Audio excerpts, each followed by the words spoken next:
Hi, Dr. Sunil Gadwal, on the behalf of Government Engineering College Banswara, welcomes you once again in online video lecture classes. As in the previous class, we had discussed about the definition of fuel, its classification, characteristics of good fuels. Today, we are going to discuss about an very important topic from the examination point of view. Every year a certain question is coming from this topic, so this is very important, and hoping that you will understood the concept very well, and after the end of this video lecture class you will be able to answer the questions which are arise in exam. So solid fuels, as we know that solid fuel are widely used for domestic and industrial purpose. The important example of solid fuel are wood, coal, charcoal and coke, etc. Wood, during an ancient time, wood was used mainly as domestic and industrial purpose. Nowadays it is no longer used as domestic or industrial purpose except in forest area where wood is available at low cost and other fuel are not cheaply available. The calorific value of air dried wood is about 3500 to 4500 kilocalorie. Uses of wood, as we know that it can be used as domestic fuel or for furniture making purpose, for household and official furniture purpose. Then the other uses for the production of wood, charcoal, and the third uses of wood for the production of pollution gases. About the coal, you have to read in the book what are the types of coal, their calorific values and all. Today we are going to discuss the main topic, carbonization. So how we can define the word carbonization? When coal is heated in the absence of air at high temperature, it loses volatile matter and convert into lustrous, dense, strong, porous and coherent mass known as coke. The process of converting coal into coke is known as carbonization. Usually a higher rank coal like bituminous coal is used for carbonization. The types of carbonization: depending upon the temperature, carbonization is classified into three categories.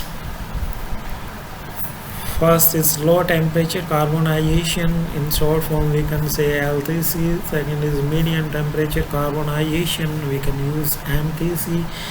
And third is high temperature carbonization, for that we can use STC as a short term. So let's discuss about the low temperature carbonization. When the coal is heated around 500 to 700 degrees centigrade, the process is known as LTC, and the yield of coke is about 75 to 82%, containing 5 to 15% of volatile matter, and the yield of the byproduct gases are 130 to 150 meter cube per ton, is very less. So this trapped volatile matter in the form of sulfur oxide, nitrogen oxide, H2S, carbon monoxides and methane will escape when we heat the coal at 500 to 700 degrees centigrade. Also it will eliminate the trapped moisture. Similarly, if we take the another type of carbonization, MTC, where the coal is heated around 700 to 900 degrees centigrade and the yield of coke is about 70 to 75%, and we can recover tar, light oil, phenols, etc. as byproducts.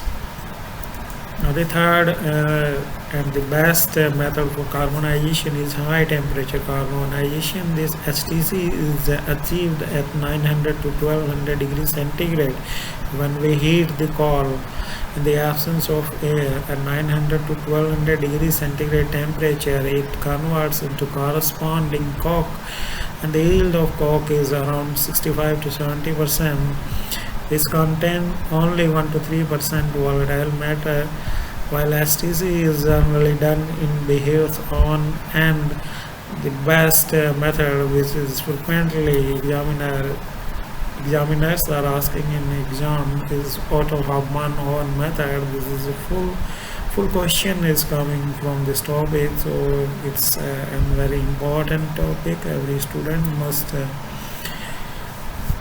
know about this method. So anyway, we will discuss the gas production in oven as byproduct is more in volume, around 300 to 319 meter cube per ton of the coal.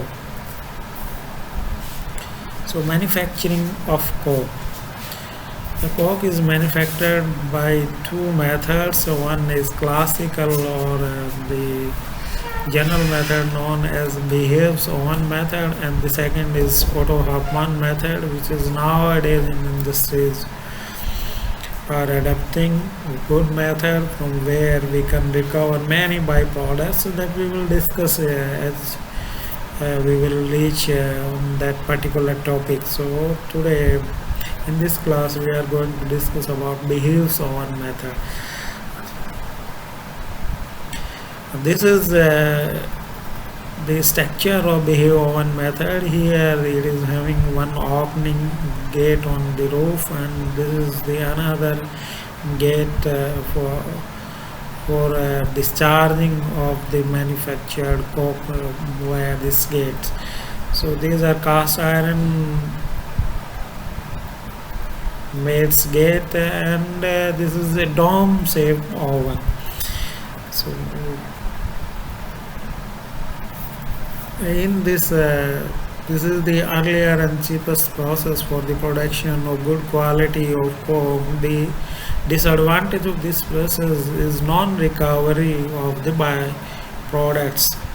So what are the byproducts? As we had discussed, the volatile matter, tar, and trapped poisonous gases, hydrocarbons from carbon संख्या 1 to carbon संख्या 20 in the form of petrol, diesel, kerosene, gasolines,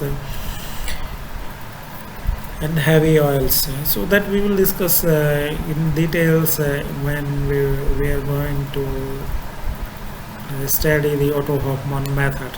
So in this Behave oven method, this is a dome-shaped oven constructed by refractory bricks. The oven is having 2.5 meter height and 4 meter of diameter. So this is the height 2.5 meter, and the length is 4 meter. Width is also 4 meter. By opening this top of the gate, we can charge the coal, and the height of this is around 0.6 meter. So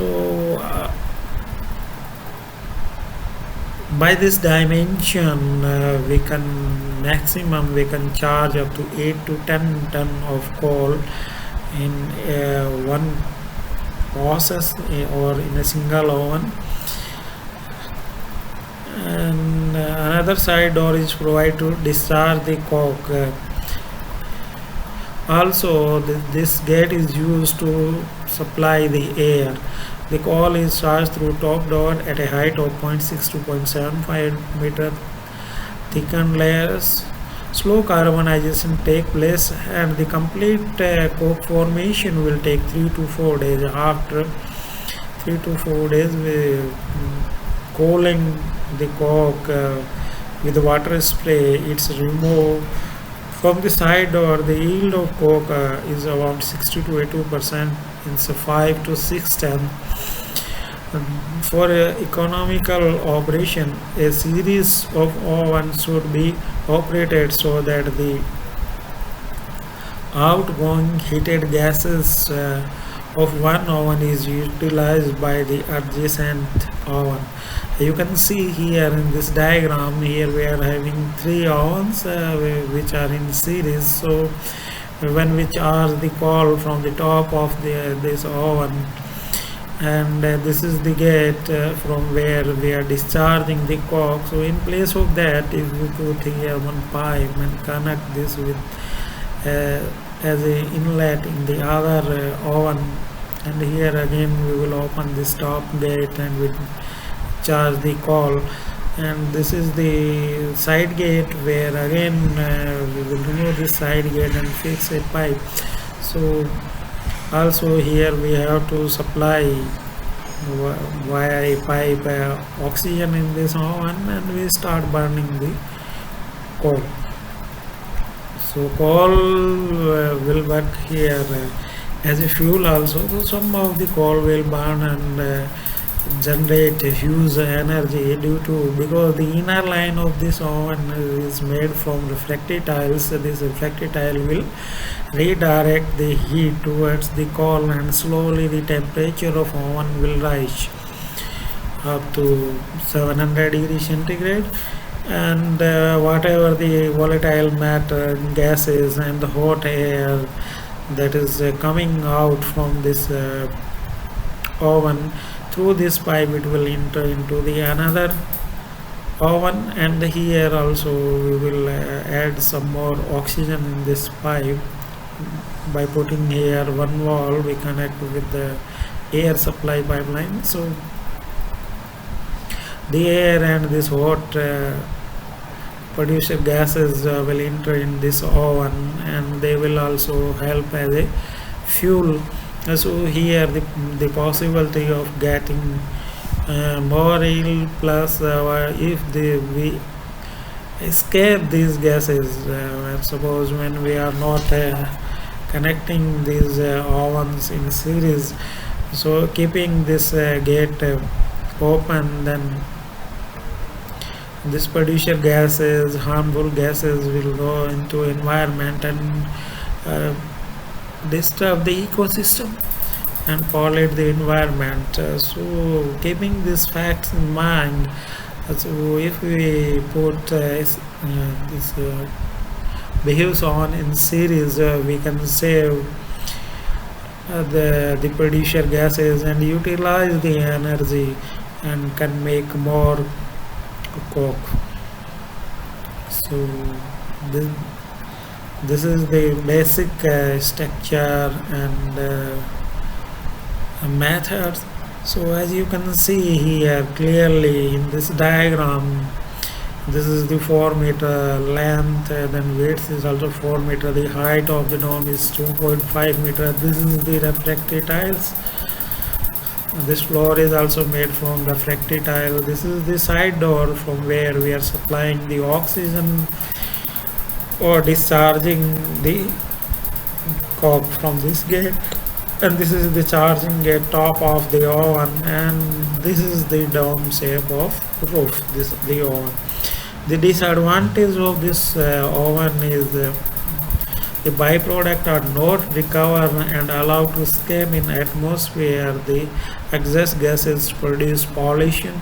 The yield of the coke formation is low, and this process is taking more time, 3 to 4 days. So hoping that all of you would understand the topic very well. Thank you. In next class we will discuss Otto Hofmann oven method.